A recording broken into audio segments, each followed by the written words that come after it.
À quoi bon s'engager en politique, puisque depuis 50 ans, nous voyons toutes les digues bioéthiques sauter et les lignes rouges franchies. L'avortement banalisé, l'embryon humain traité comme un simple matériau de laboratoire. À quoi bon s'engager en politique quand tout semble perdu? Fin de vie, avortement? À quoi bon essayer d'influencer le débat quand nos dirigeants semblent si bien souvent mûs par des calculs politiques, capables rapidement d'enterrer leurs convictions personnelles? Nous pourrions être tentés de nous replier sur notre mode de vie et de rester avec des personnes qui nous ressemblent. Nous pourrions avoir peur de prendre des coups dans un monde politique impitoyable. Pourtant, nous sommes là, attendus sur la scène politique, et nous serons encore là. D'abord, parce que notre société a plus que jamais besoin de sens et de redécouvrir le goût de la vie. On le voit bien, la poursuite d'objectifs économiques comme la croissance ou le plein emploi ne répond pas à elle seule à la soif de sens de nos contemporains. Puis, parce que tout homme politique a aussi son histoire bioéthique. Grâce à nos rencontres avec des élus, nous savons que les questions de début et de fin de vie les touchent aussi. Nos représentants ne se sont pas engagés en politique par hasard.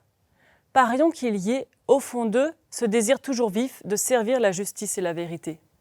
Certains nous ont montré qu'ils cherchaient avec sincérité la position la plus juste. Les questions de vie et de mort ne sont ni de gauche ni de droite. Le clivage sur la fin de vie traverse tous les groupes politiques. Ensuite, nous voulons parier sur la politique en acceptant de ne pas être dans le tout de suite. Plutôt que d'essayer d'occuper tout l'espace, nous travaillons sur le long terme.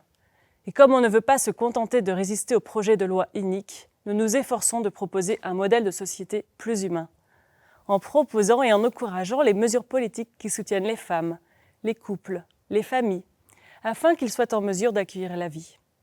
En fin de vie, ne soyons pas seulement dans la résistance à l'euthanasie et au suicide assisté, mais luttons contre la mort sociale des personnes âgées. Battons-nous pour que les souffrances soient mieux soulagées.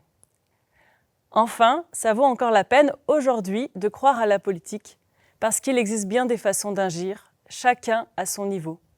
On peut s'engager dans une association locale, participer à une initiative solidaire. Et bien sûr, notre manière d'être, de vivre, de consommer, de débattre sont aussi des actes politiques. Alors oui, parions sur la politique.